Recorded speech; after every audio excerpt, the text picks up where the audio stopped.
Hello friends, welcome to my channel VBA education.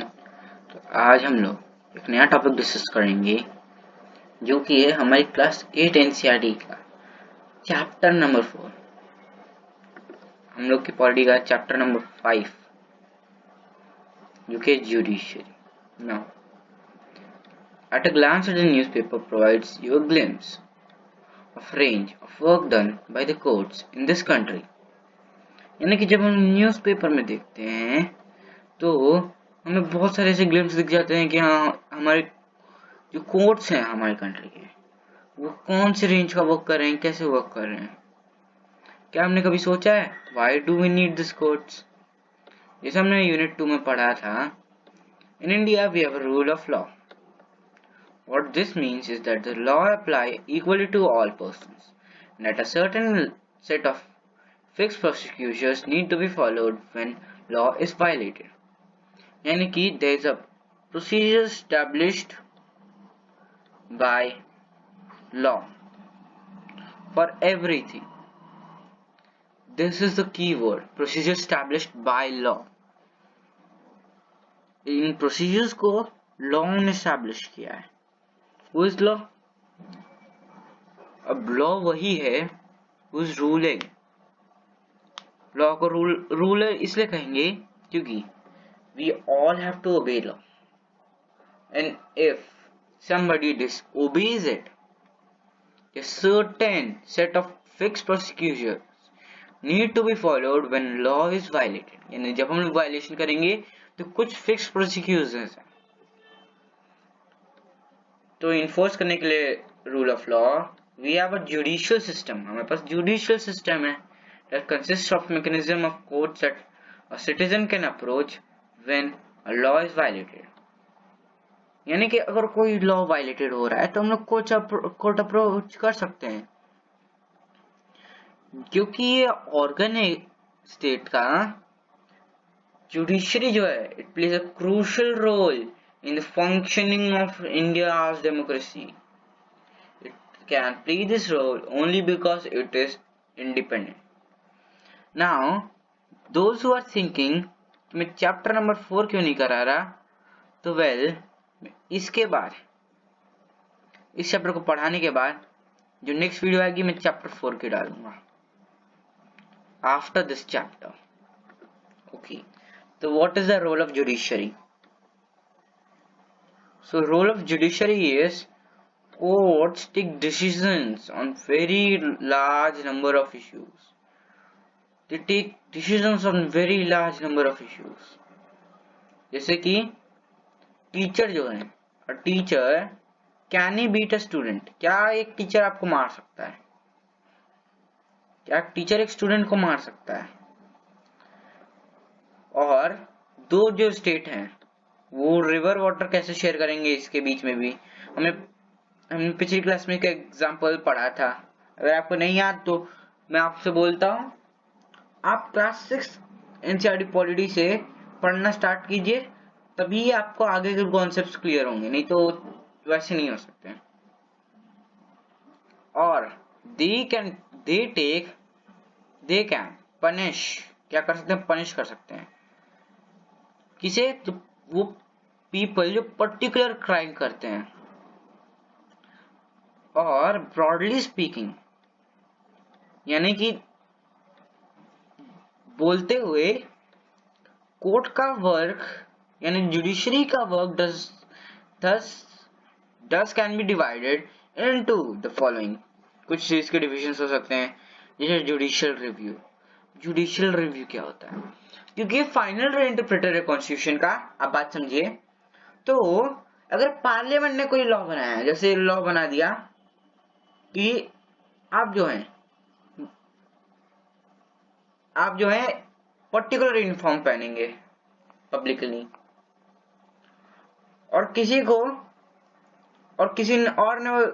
ने ऐसा कुछ पहन लिया जिस पर्टिकुलर यूनिफॉर्म से डिफरेंट हुआ, तो उसे पनिशमेंट मिलेगी। तो ये हमारी कोर्ट्स हैं, जुडिशरी है, ये उस लॉ को स्ट्राइक डाउन कर देगी। उस लॉ को स्ट्राइक डाउन कर देगी क्योंकि ये वायलेशन कर रहा है। It violates the basic structure of doctrine, basic structure of constitution, क्योंकि life is living with dignity and choice किसके बोले हैं? आर्टिकल 21 के। यानी कि जीना जीना और सांस लेना सांस लेते रहना जिंदगी नहीं होती। Life is living with dignity and choice, यानी कि जिंदगी जीनी है तो आपके पास दो चीजों से जीना है, डिग्निटी और चॉइस से। तो जब चॉइस है तो why can they make you wear certain uniforms? हालांकि स्कूल्स करते हैं, स्कूल्स में ये अलग है, स्कूल्स का सिस्टम अलग है, they do it for discipline.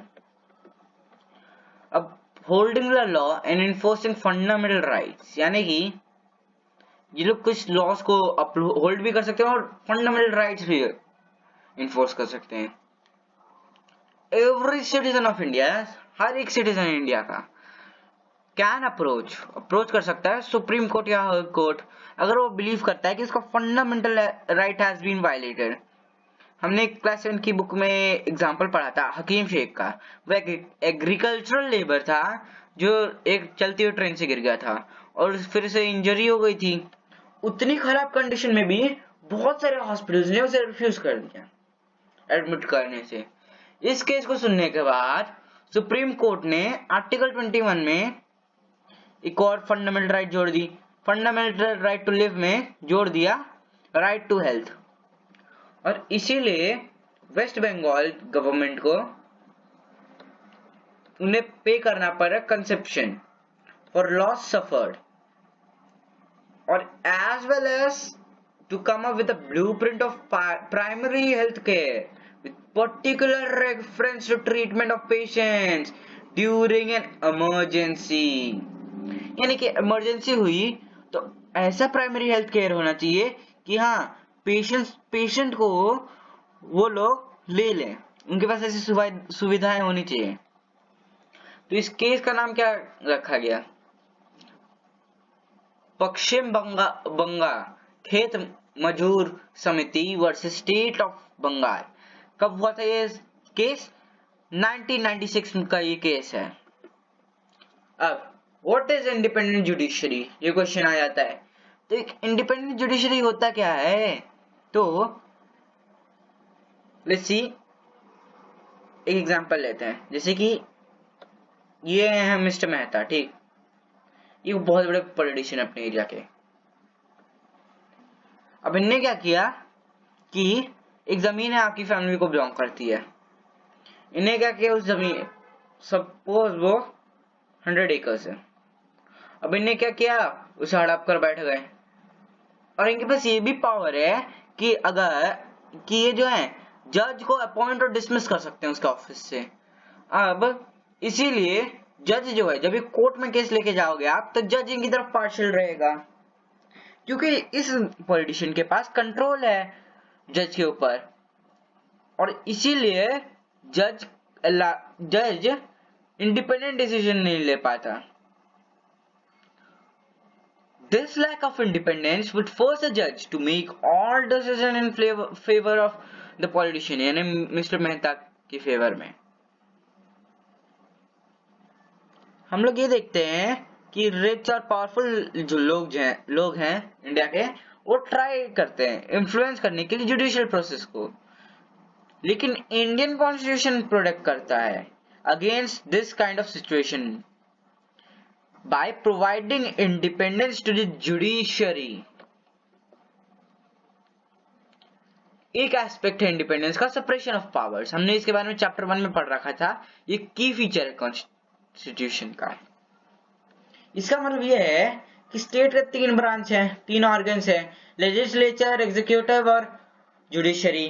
अब लेजिस्लेचर और एग्जीक्यूटिव को यह हक नहीं है कि वो जुडिशरी के काम में इंटरफेयर करे, they cannot interfere in the work of judiciary। और कोर्ट जो है वो गवर्नमेंट के अंडर नहीं आते, इसलिए उनके बिहाफ पे एक्ट नहीं करते। और ताकि यह वर्क सेपरेशन वर्क करे, it is also crucial that all the judges in High Court as well as Supreme Court are appointed with very little interference of, from these other branches of government. Once appointed to this office, इस office में एक बार appoint कर दिया, फिर इन्हें निकालना बहुत मुश्किल हो जाता है। ये क्योंकि सुप्रीम कोर्ट में ऐसा लॉ है कि 65 की एज तक आपका जज नहीं हटेगा। इनफैक्ट जज क्या, सुप्रीम कोर्ट का में चीफ जस्टिस ऑफ इंडिया क्या, कोई भी उसके साथ जो होते हैं बाकी जजेस वो भी नहीं हटेंगे। और same is with high court, लेकिन डिफरेंस होती है एज में, 63 की एज होती है, 2 साल कम हो जाते हैं। तब आगे पढ़ेंगे। It is the independent judiciary that allows the play a central role in ensuring that there is no misuse of power in the legislature or executive. ये एक और क्रूशियल रोल प्ले करता है in protecting the fundamental rights of the citizens, because कोई भी approach कर सकता है कोर्ट्स अगर उसे लगता है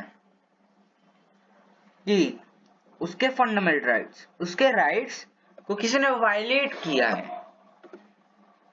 अब स्ट्रक्चर ऑफ कोर्ट्स बोला है, तो स्ट्रक्चर ऑफ कोर्ट पढ़ने से पहले मैं जरा आपको स्ट्रक्चर ऑफ कोर्ट दिखाई देता हूं। तो ये लोअर कोर्ट्स हैं, सबऑर्डिनेट कोर्ट्स, यहाँ डिस्ट्रिक्ट कोर्ट्स आ जाते हैं, न्याय पंचायत आ जाती है, ऐसे लोअर कोर्ट्स आ जाते हैं। ये है हाई कोर्ट। हाई कोर्ट क्या होता है, तो ये स्टेट का सबसे सुप्रीम होता है, यानी कि स्टेट में जो सबसे बड़ा कोर्ट है। ये फॉर एग्जांपल ये स्टेट है, ठीक, ये ऐसे इसके पार्ट हो गए, तो जो सबसे टॉप पे रहेगा वो द पिरामिड, स्टेट में ये स्टेट का पिरामिड है, this is the high court. ये वाला पार्ट है, ये हाई कोर्ट है।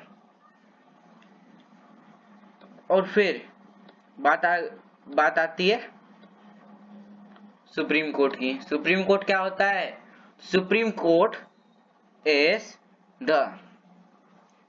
इसके पास सबसे ज्यादा पावर होती है, द मोस्ट पावरफुल कोर्ट।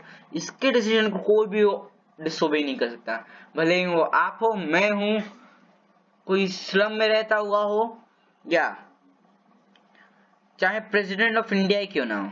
तो पढ़ लेते हैं अब इसके बारे में। हमने डायग्राम से थोड़ा बहुत जान लिया, तो हमने पहले ही पढ़ रखा है, इनफैक्ट देख रखा है कि 3 लेवल है कोर्ट्स के कंट्री में। There are several courts lower level पे हैं, and there is only one at apex level.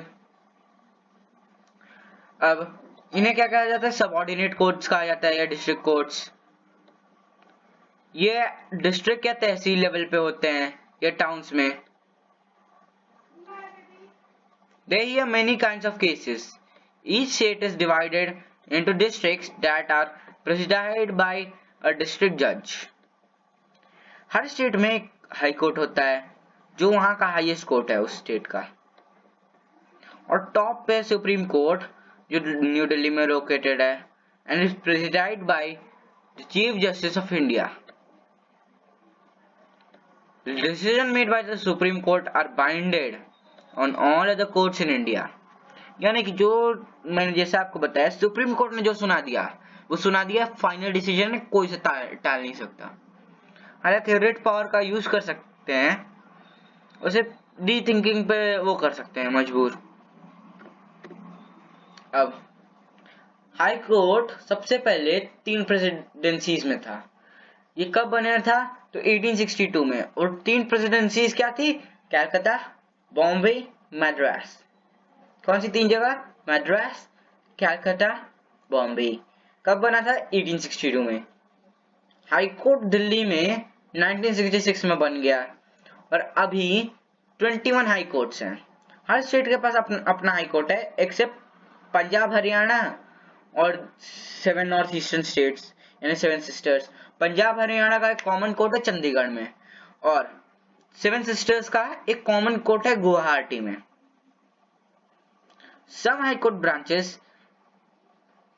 high courts have benches in other parts of state for greater accessibility. जैसे कि फॉर एग्जांपल हम लोग ले लेते हैं उत्तर प्रदेश। उत्तर प्रदेश में एक इलाहाबाद हाई कोर्ट है और एक लखनऊ में बेंच है, ताकि ग्रेटर एक्सेसिबिलिटी हो। तो एक एग्जाम्पल हो गया। अब क्वेश्चन आपके मन में अराइज होगा, क्या ये डिफरेंट लेवल्स ऑफ कोर्ट एक दूसरे से कनेक्टेड हैं? हाँ, ये हैं। इंडिया में हमारे पास इंटरकनेक्टेड जुडिशियल सिस्टम है। इसका मतलब ये होता है कि जो डिसीजन हायर कोर्ट में सुना दिया are binded on the lower courts. इसे समझने का दूसरा तरीका ये है, integration is through appellate system that exist in India. इसका मतलब ये है कि that a person can appeal to a higher court if they believe that the judgment passed by the lower court is not just। वैसे आप इसे एक चीज से कनेक्ट कर सकते हो, मैंने ये पढ़ाया भैया, रिट में ये आ जाता है। कौन से रिट? प्रोहिबिशन। प्रोहिबिशन में कैसे? क्योंकि उसमें आप जजमेंट को रोक सकते हो।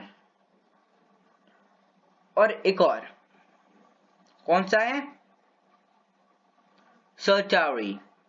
दे सर्टिफाई, वो लोग पुराने रिकॉर्ड्स की फाइल, वो लोग पुराने केसेस की फाइल मांग के फिर उसे सर्टिफाई करते हैं, और अगर उसमें आप गिल्टी नहीं फाइंड हुए गए तो लोअर कोर्ट का जो जजमेंट था उसे हटा के नया जजमेंट ले आया जाएगा।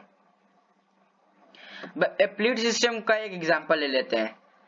क्या है example? State versus Lakshman Kumar और अदर्स। तो कहानी क्या थी? ये लोअर कोर्ट से सुप्रीम कोर्ट तक गया था। इनफैक्ट हाई कोर्ट में था, lower court via high court to supreme court. अब क्या हुआ था, फरवरी 1980 में लक्ष्मण कुमार ने सुधा गोयल से शादी की थी। वो दिल्ली में अपने भाई बहन पूरे परिवार के साथ रहते थे। 2 दिसंबर 1980 सुधा हॉस्पिटल में मर गई बोन्स की वजह से। उसकी फैमिली ने क्या किया, एक फाइल कर दिया केस कोर्ट में। पहले ट्रायल कोर्ट में सुना गया, 4 उसके जो नेबर्स थे उन्हें विटनेस बुलाया गया। उन्होंने बताया कि दिसंबर 1 की रात सुधा जो है बहुत डर से चिल्ला रही थी। तो इसीलिए उन्होंने जानने के लिए क्या हुआ है, उन्हें लक्ष्मण कुमार के फ्लैट में घुस गए। तो उन्होंने देखा कि सुधा खड़ी है, उसकी साड़ी आग में जली हुई है। उन्हें जल्दी से उसका आग उठाया, सुधा को गनी बैग में लपेट के और ब्लैंकेट में। फिर सुधा ने उन्हें बताया कि उनकी सुधा की मदर इन लॉ शकुंतला ने उसके ऊपर केरोसिन डाली है और उसके हस्बैंड लक्ष्मण ने उसे आग में जला दिया।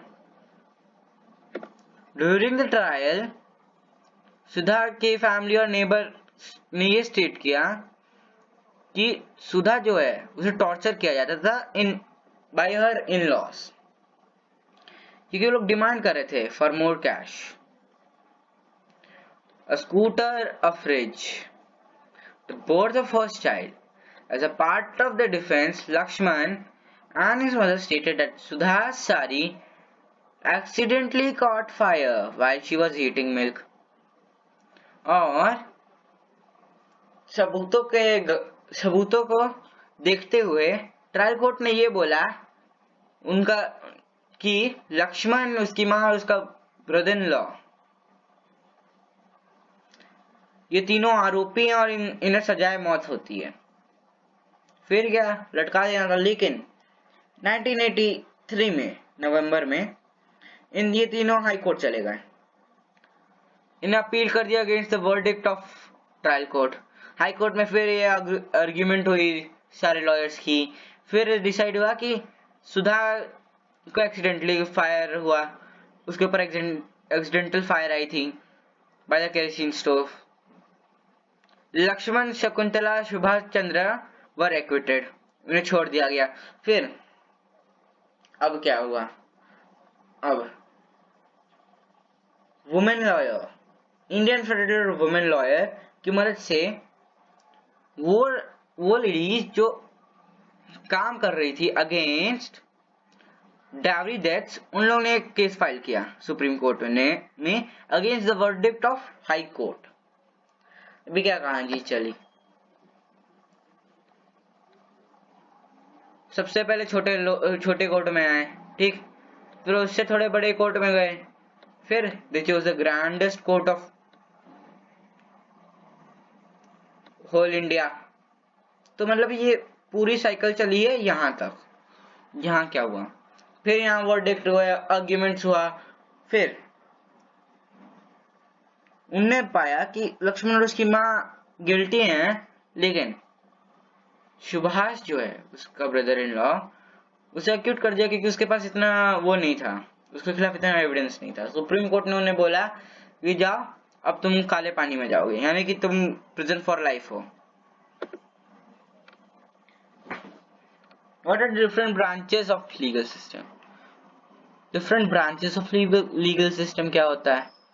तो लीगल सिस्टम जो हमारा है उसके कई सारे ब्रांचेस होते हैं कि हाँ कुछ लॉज होते हैं जो एक तरह के होते हैं और कुछ लॉज जो होते हैं दूसरी तरह के होते हैं।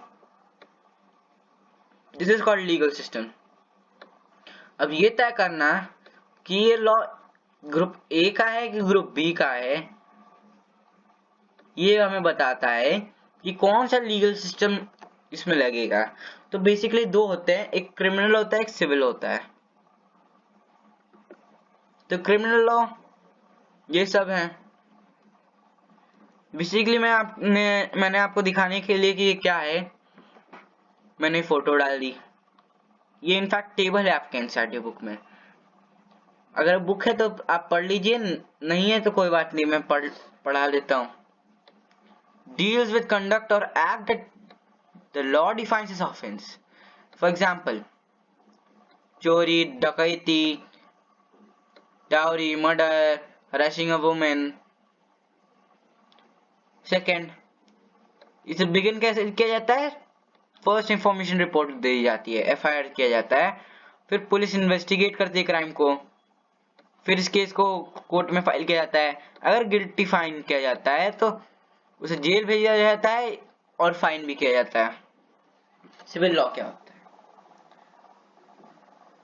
Deals with any harm or injury to the individual. For example, कोई डिस्प्यूट है relating the sale of land या परचेज ऑफ गुड्स, रेंट का मैटर, डाइवोर्स का केसेस, इसके लिए पटिशन फाइल की जाती है before the relevant court by affected party only, जिसे अफेक्ट होता है। इन अ रेंट मैटर या तो लैंडलॉर्ड करेगा या तो टेनेंट करेगा। Court gives the specific relief asked for. For instance, a case है between landlord and tenant. The court can order the flat to be vacant and spending rent to be paid. तो ये example है। तो अब आगे बढ़ते हैं।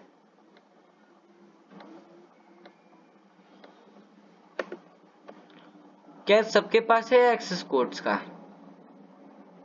आपसे मैं पूछ रहा हूं कि सबके पास है? वेल, ऐसे कहा जाए तो बुकिश में है। In principle all citizens of India can access courts in the country. This implies that every citizen has a right to justice through the courts. लेकिन देखो इसमें क्या होता है, अब फॉर एग्जांपल आपको इसके लिए लॉयर लेना पड़ता है। अगर कोई वो लड़नी है, कोई केस लड़ना है, लॉयर भी पैसे लेते हैं। वो आदमी जो डेली वेजेस पे रहता है वो थोड़ी ना पैसे दे पाएगा उतना। इसमें बहुत सारा पेपर वर्क होता है, बहुत सारा टाइम लगता है, तो इस सबके लिए पॉसिबल नहीं है। इसीलिए सुप्रीम कोर्ट ने इसके लिए आइडिया निकाला। क्या निकाला? PIL डाल दी, public interest legislation to increase the access to justice. इसने क्या अलाउ किया? इंडिविजुअल या ऑर्गेनाइजेशन वो क्या कर सकता है? PIL फाइल कर सकता है इन हाई कोर्ट और the supreme court on behalf of those whose rights are being violated. The legal process was greatly simplified. Even letter or telegram addressed to the Supreme Court or the High Court could be treated as a PIL. In early years, PIL was used to secure justice on a large number of issues, such as rescuing bonded laborers from inhumane work conditions and securing the release of prisoners in Bihar who had been kept in jail even after the punishment term was complete. यानी कि कोई labour है, उसे क्या करा रहे हैं आप? उसे बोल रहे हैं एक काम कर, बिना मास्क पहने जा और गैस चेंबर की सफाई कर, इसमें कोई हार्मफुल गैस है विच कैन अफेक्ट हिम, ठीक? तो ये इनह्यूमन हो गया, ये वो बर्दाश्त नहीं कर सकता, तो इसी के खिलाफ पीआईएल कर सकता है वो। दूसरा क्या है, एक कैदी है, जैसे हमारा कैदी है मिस्टर पांडे है हमारे कैदी, मिस्टर पांडे हमारे कैदी हैं, ठीक? नाउ अब इनकी जो सजा है, इनकी जो सजा है ये खत्म हो चुकी है, ठीक? लेकिन फिर भी इन्हें बोला जा रहा है कि नहीं, आपको जेल में रुकना ही है, वहां इन्हें छोड़ा नहीं जा रहा है। तो अब पीआईएल कर सकते हैं कि हाँ, मुझे यहाँ से निकाला नहीं जाता, इनके लिए कोई इंडिविजुअल या ऑर्गेनाइजेशन पीआईएल डालेगी कि इनके खत्म हो गया, फिर भी नहीं इन्हें निकाला जा रहा है।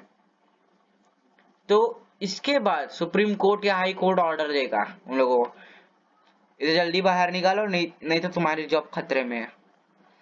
तो क्या आपको एक और बात पता है, जो मिड डे मील आजकल स्कूलों में मिल रही है, ये भी एक पीआईएल की वजह से है। क्या हुआ था, क्या है कि for the common person access to courts is access to justice. The court exercise a crucial role in interpreting fundamental rights of citizens. As you saw in the above, the courts interpreted Article 21 of the Constitution on right to life to include the right to food. They therefore ordered the state to take certain steps to provide food to all, including midday meal scheme. यानी कि हमने above case में देखा, in fact हमने नहीं देखा क्योंकि मैं एक्चुअल स्लाइड नहीं डाल पाया। राइट टू लाइफ में इन लोग क्या इंक्लूड किया, तो right to food. They therefore state को ऑर्डर करते हैं कि आपको सबको फूड, सबको खाना देना ही पड़ेगा, वो आप कैसे भी दें। तो ऐसे ही mid day meal scheme start हुई थी। हाउएवर कुछ ऐसे भी जजमेंट्स हैं कोर्ट के जो लोगों को लोग बिलीव करते हैं work against the best interest of common people.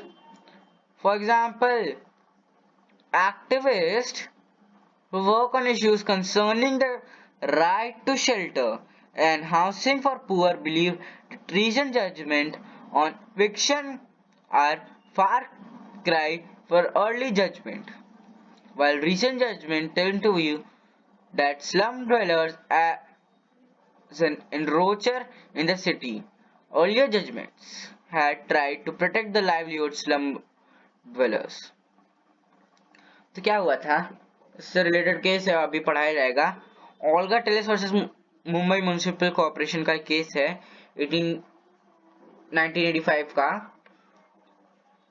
ये स्लम ड्वेलर्स थे, यानी कि स्ट्रीट ड्वेलर्स, वहां ये लोग रोड्स पे रहते थे, ठीक, फुटपाथ्स पे। अब क्या हुआ, म्युनिसिपल कॉर्पोरेशन इन्हें भगाने लगी, हटाने लगी, इन्हें धक्के देके निकालने लगी, मारने लगी।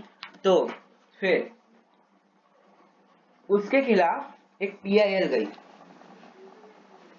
और फिर सुप्रीम कोर्ट ने ये बोला कि राइट टू लाइवलीहुड जो है, now it is also a part of article 21 which is right to life. Right to livelihood is also a part of right to life. तो अब इसके बारे में पढ़ लेते हैं। तो judgment of Olga Tellis versus Mumbai municipal corporation established the right to livelihood as a part of as a part of the right to life. ये आर्टिकल 21 है. The following excerpts from the judgment point to the ways in which the judges link the issue that right to life is to that. The sweep of right to life conferred by Article 21 is wide and far-reaching. Life, mere something more than animal existent, यानी कि खाना पीना सोना, इसके अलावा भी तो life है. Life is living with choice and dignity cases में कहा गया है, मेनका गांधी केस में कहा है. यानी कि लाइफ को जीते समय we have choice, we have dignity. Okay, तो ये एनिमल मेयर एग्जिस्टेंस नहीं है, ये ह्यूमन एग्जिस्टेंस है. इसीलिए it does not mean merely that life cannot be extinguished and taken away. As for example, इसका ये मतलब नहीं है कि हाँ ये मारा नहीं जा सकता, लेकिन you have to follow procedures established by law. जैसे कि डेथ सेंटेंसेस होते हैं, इसका कुछ प्रोसीजर होता है.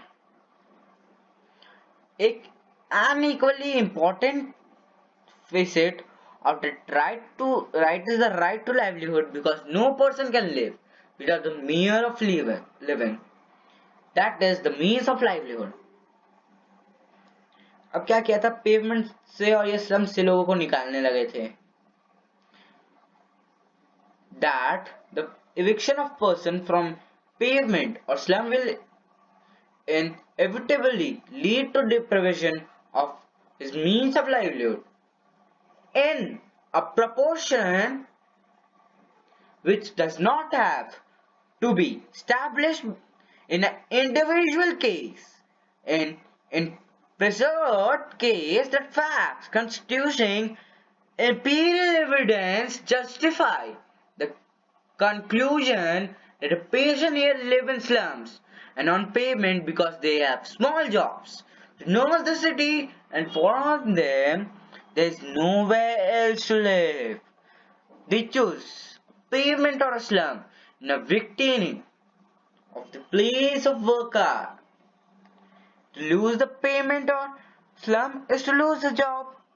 The conclusion, therefore, is that eviction of pensioners will lead to deprivation of the livelihood and consequently to deprivation of life. यानी कि स्लम ड्वेलर्स जो हैं उन्हें निकालना मतलब उनका लाइवलीहुड ले लेना, और मेयर लिविंग के लिए हमें कुछ तो चाहिए, यानी मीन्स ऑफ लाइवलीहुड चाहिए. ये लोग वहां इसलिए रहते हैं क्योंकि इनके पास स्मॉल जॉब है to nurse in the city, और इनके पास इतना पैसा तो है नहीं. अगर यहां से इन्हें निकाल दोगे तो इनकी वो जॉब भी चली जाएगी, तो ये करेंगे क्या. और इसीलिए the conclusion therefore is that eviction of pensioners will lead to deprivation of their livelihood and consequently to deprivation of life. एक स्पीच जो 26 नवंबर 2007 में चीफ जस्टिस ऑफ इंडिया 2007 में के.जी. बालकृष्णन ने बोला था कि इंडिया में एक सुप्रीम कोर्ट है, 26 जजेस हैं जिसमें 21 हाई कोर्ट्स हैं with a section strength of 725 judges, working strength of 597 as on 1st March 2007, and 14,777 subordinate courts judges, working strength of 11,767 as on 31st December 2006. ये बताया उनने, ये हमारे पास एक जरूरी इंफॉर्मेशन हो गई. सुप्रीम कोर्ट में 2007 में कितने जजेस थे, 26 जजेस. कितने कोर्ट हैं, 21 हाई कोर्ट्स हैं. वर्किंग स्ट्रेंथ कितना है, 597 है. सबऑर्डिनेट कोर्ट्स कितने हैं, 14,477 और उसमें जजेस भी इतने ही हैं, कितने 14,477। वर्किंग स्ट्रेंथ और कितने की है 11,767 की। और ये कब का है ये सब रिकॉर्ड, ये 2007 का रिकॉर्ड है, 2006 का। तो करंट रिकॉर्ड्स अभी नहीं बताए गए हैं। I hope next future updates जब भी आएंगे एनसीईआरटी के उसमें हमें करंट अपडेट्स बताए जाएंगे। तो इसी के साथ आज का हमारा वीडियो खत्म होता है। Thanks for watching. अगर आपको ये वीडियो पसंद आई तो प्लीज इस वीडियो को लाइक करें, इस वीडियो को शेयर करें ज्यादा से ज्यादा अपने जितने दोस्तों को कर पाए। और हाँ, अगर आपको आपको इसे ठीक से समझना है तो आपको क्लास 6 एनसीईआरटी की सीरीज से स्टार्ट करना पड़ेगा देखना, और यहाँ तक देखना पड़ेगा। और इनफैक्ट आपको रिट ऑफ कोर्ट्स की वीडियो देखनी पड़ेगी, और जितनी भी मैंने इसके अलावा वीडियोस बनाई हैं आपको सारी देखनी पड़ेगी, क्योंकि ये सब कनेक्टेड है एक दूसरे में। एनसीईआरटी जो है ये बुक नहीं है, इट कनेक्ट्स टू एवरीथिंग। जैसे कि talking about this, for example हमारा लक्ष्मीकांत बुक है, लक्ष्मीकांत बुक, ठीक। नाउ लक्ष्मीकांत में लास्ट में टॉपिक है प्रेशर ग्रुप्स। हमारे क्लास 6 के एनसीईआरटी में स्टार्टिंग में दिया है, मतलब कि हर चीज इज कनेक्टेड। हमारी एनसीईआरटी को अगर हम लोग ठीक से पढ़ें तो ये हमें उस लेवल पे जा सकती है जो बाकी बुक्स नहीं कर सकती। सो हमारे चैनल को सब्सक्राइब करिए। मैं आपको मिलूंगा अगली वीडियो में, तब तक के लिए बाय बाय।